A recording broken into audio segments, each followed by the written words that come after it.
Hello guys, स्वागत है आपका अपने YouTube चैनल अमिताभ क्लासेस 6286 पर। बेटा आज का हमारा टॉपिक है केंद्रक। आज हम केंद्रक और उसके में पाई जाने वाली विभिन्न संरचनाओं का अध्ययन करेंगे। सबसे पहले केंद्रक की खोज किसने की थी? Robert brown, 1821। केंद्रक की खोज का श्रेय रॉबर्ट ब्राउन को जाता है। इन्होंने केंद्रक की खोज 1821 में। हमने पीछे की कक्षाओं में पढ़ा है कि जब कोशिका को मेथिलीन ब्लू, आयोडीन या सैफरीन से अभिरंजित करके सूक्ष्मदर्शी में देखते हैं तो कोशिका के अंदर विभिन्न प्रकार की संरचनाएं दिखाई देती है। कोशिका झिल्ली, जो कोशिका की सबसे बाहर परत होती है उसे क्या कहते हैं बेटा? कोशिका झिल्ली।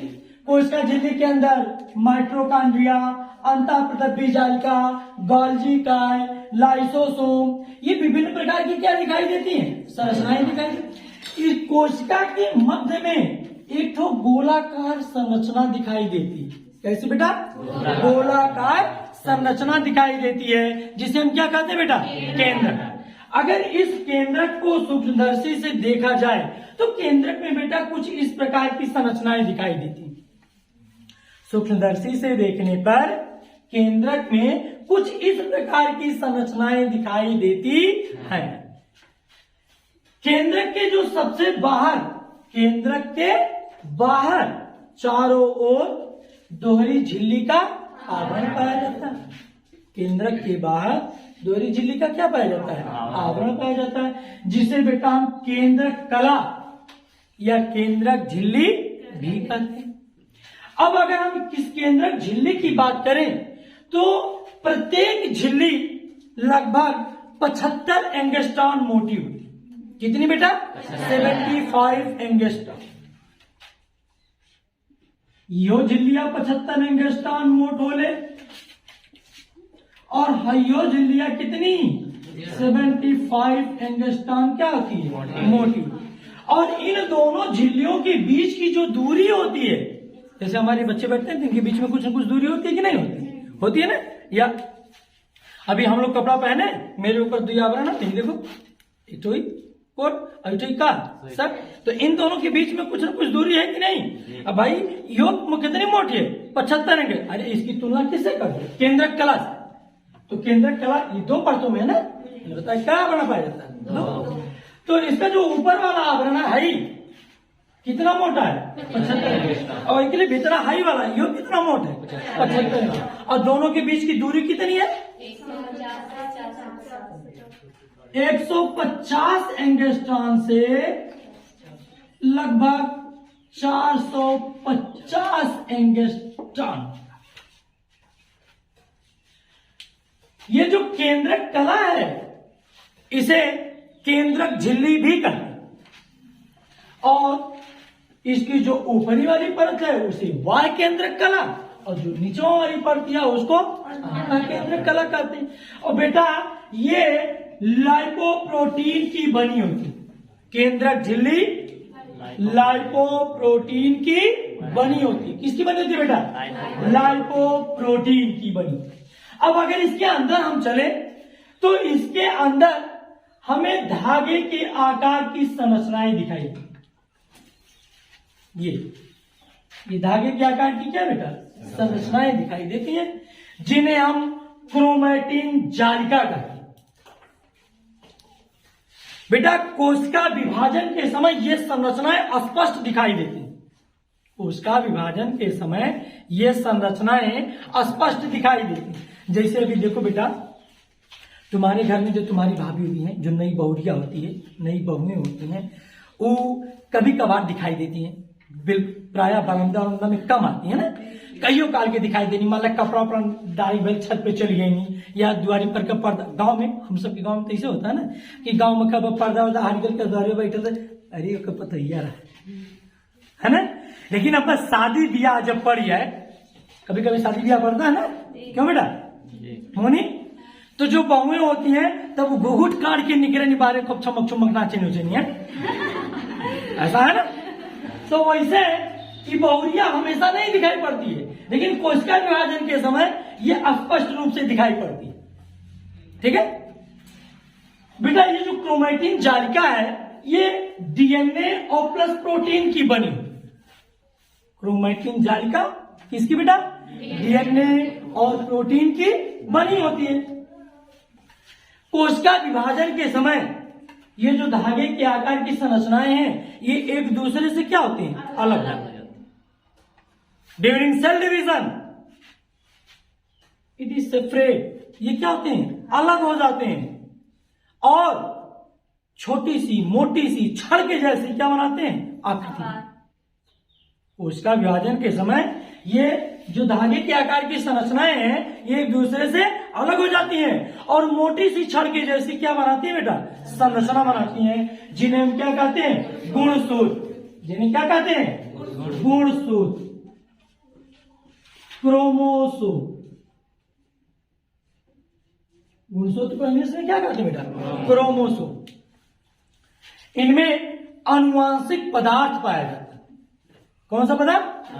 जानते हो डीएनए कैसा पदार्थ है? आनुवांशिक है। ये माता पिता के लक्षणों को किसमें ले जाता है?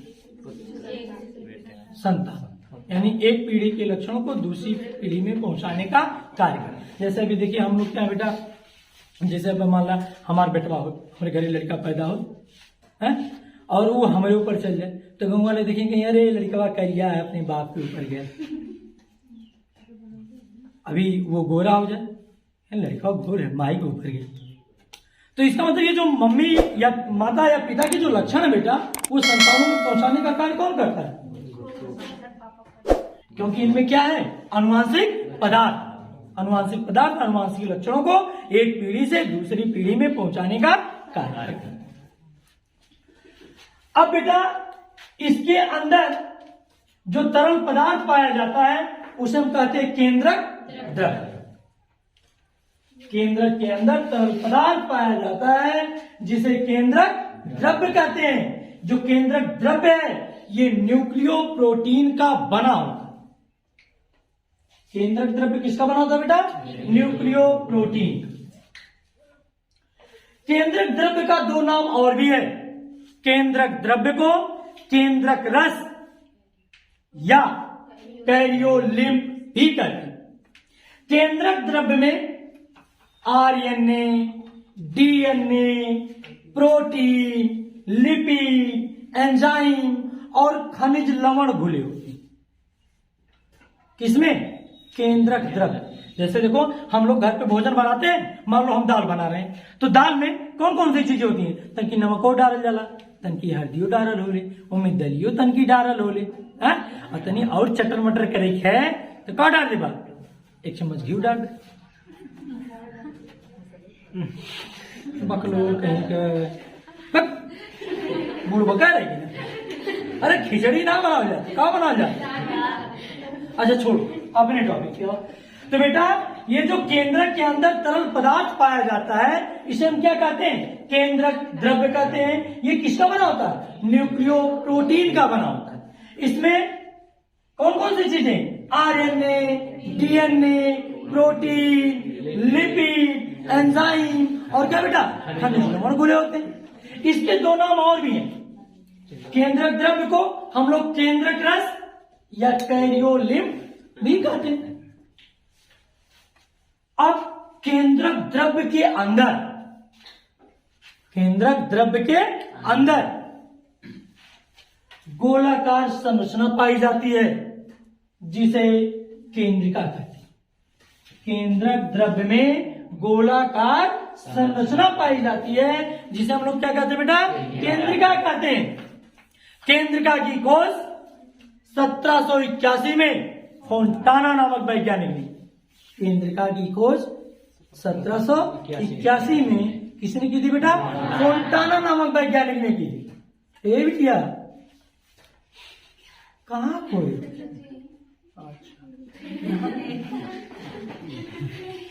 लेकिन 1840 में बोमन नामक वैज्ञानिक ने इसका नाम क्या रखा था? न्यूक्लियोलस रखा था। अगर केंद्रिका की बात करें बेटा हम तो ये प्रोटीन और आरएनए से मिलकर क्या है बनी। बेटा इसमें 85% प्रोटीन, 10% आरएनए और 5% डीएनए पाया जाता है।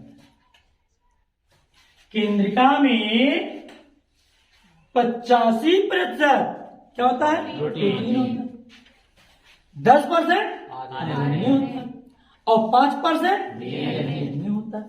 बेटा ये कोशिका विभाजन में बड़ा महत्वपूर्ण रोल निभाती है। केंद्रिका, ये जो हमारी केंद्रिका है, केंद्रिका में आरएनए और कौन से आरएनए का आरएनए। आरएनए 4 प्रकार के होते हैं, जब आरएनए पढ़ाएंगे तो बताएंगे। इसमें एक होता है आरएनए। आरएनए का मतलब होता है राइबोसोमल आरएनए। ये आरएनए का संश्लेषण करती है कौन, केंद्रिका। क्या करती है, आरएनए का संश्लेषण करती है, जो प्रोटीन के साथ मिलकर राइबोसोम का निर्माण करता है। ये जो आरएनए है इसका संश्लेषण कहां होता है, केंद्रिका में होता है, और इन प्रोटीनों के साथ मिल करके क्या बनाता है बेटा, राइबोसोम का निर्माण करता है। इसीलिए ये जो केंद्रिका है इसे राइबोसोम के उत्पादन की मशीन भी कहते हैं। केंद्रिका को राइबोसोम के उत्पादन की मशीन भी कहते हैं। अब बेटा कुछ केंद्रक में ये जो केंद्रिका होती है इसकी संख्या 1 या 1 से अधिक भी, यानी केंद्रक द्रव्य में केंद्रिका की संख्या 1 या 1 से अधिक भी हो सकती है। और एक चीज और ध्यान दीजिएगा, प्रायः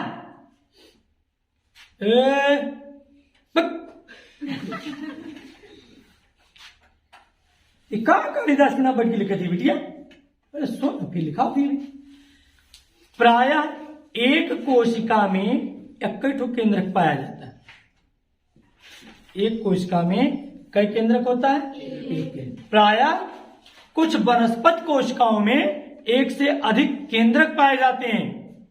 जिन कोशिकाओं में 1 से अधिक केंद्रक पाए जाते हैं उन्हें हम कहते हैं सीनोसाइट। उन्हें हम क्या कहते हैं, सीनोसाइट। ध्यान रखिएगा।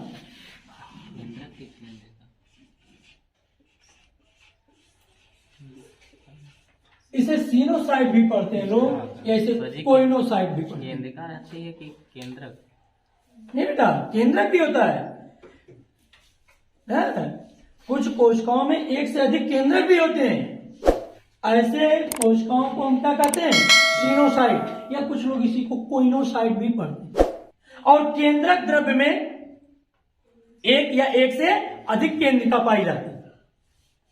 ठीक है, ध्यान देना। कोशिका विभाजन के समय ये क्या होते हैं, फुर्र हो जाते हैं, गायब हो जाते हैं, लुप्त हो जाते हैं। कौन, केंद्रिका। कब, है ना। जैसे कभी कभी हम लोगों के पूर्वज कहते थे ना कि जहां हमारी पर है वहां कहां पर है, भाग। तो जैसे विभाजन शुरू हुआ फुर्र गायब। और अब एक चीज ये भी देख लो कि हमारी जो सेल्स है उसमें प्रायः कई केंद्रक होता है बेटा, 1। लेकिन ये जो बाह्य परत है ना, जो हमारा अध्यावरणी क्या तंत्र इसको कहते हैं ना, देह भित्ति भी इसको कहते हैं ना, इसके ऊपरी परत की कोशिकाओं में केंद्रक नहीं पाया जाता है। और हमारी ये जो आंख है, आंख का जो लेंस की कोशिकाएं होती हैं उसमें भी केंद्रक नहीं पाया जाता है। और आरबीसी, रेड ब्लड कार्पस में भी केंद्रक नहीं पाया जाता है। बात समझ में आई। और जिन कोशिकाओं में केंद्रक अनुपस्थित होता है, मतलब केंद्रक नहीं पाया जाता है, उन्हें हम इन्यूक्लिएटेड सेल कहते हैं। क्या कहते हैं बेटा, इन्यूक्लिएटेड सेल कहते हैं। Is that clear? यहां तक कोई समस्या? बात समझ में आई बेटा? Any doubt? अब देखिए जो इंपॉर्टेंट चीजें हैं वो आप याद रखिएगा। केंद्रक की खोज किसने की थी? रॉबर्ट ब्राउन ने। किस सन में बेटा? केंद्रिका की खोज किसने की थी? फोंटाना ने। किस सन में? इसका नामकरण न्यूक्लियोलस किसने रखा था? बोमन ने। किस सन में? इसमें 85% प्रोटीन, 10% आरएनए और 5% डीएनए। ये जो केंद्रक कला है ये कै परतों की? केंद्रक के चारों ओर कै परतों का? 2 परतों का आवरण पाया जाता है। बाहर वाली परत को बाह्य केंद्रक कला और अंदर वाली परत को अंतः केंद्रक कला कहते हैं। ये किसकी बनी होती है? लाइपोप्रोटीन की बनी होती है। इसकी मोटाई कितनी होती है? 75 एंगस्ट्रॉम होती है। दोनों के बीच की डिस्टेंस प्राय 150 एंगस्ट्रॉम से 450 एंगस्ट्रॉम होती है। केंद्रक द्रव्य के अंदर धागे के आकार की संरचना पाई जाती है जिसे हम क्या कहते हैं बेटा? क्रोमैटिन जालिका कहते हैं। ये डीएनए और प्रोटीन की बनी होती है। कोश का विभाजन के समय क्रोमैटिन जालिका यानी ये जो धागे के आकार की क्या है? संरचनाएं एक दूसरे से अलग हो जाती हैं और मोटी सी छड़ के जैसी संरचना बनाती हैं जिन्हें हम क्या कहते हैं? गुणसूत्र। ये जो गुणसूत्र है ये आनुवांशिक लक्षणों को एक पीढ़ी से दूसरी पीढ़ी में पहुंचाने का कार्य करता है। केंद्रक के अंदर तरल पदार्थ पाया जाता है, चिपचिपा, बिलबिला, लिबिलिबी, जिसे हम क्या कहते हैं बेटा? केंद्रक द्रव्य कहते हैं। ये न्यूक्लियो प्रोटीन का बना होता है। इसे केंद्रक रस या कैरियोलिम्फ भी कहते हैं। केंद्रक द्रव्य में आरएनए, डीएनए, प्रोटीन, एंजाइम और खनिज लवण। Is that clear? बात समझ में आई? एक छोटी सी बात और आपको बतानी जो मैंने अभी छुपा के रखी थी। बताओ, ये केंद्रकवा पाया कहाँ जाता है?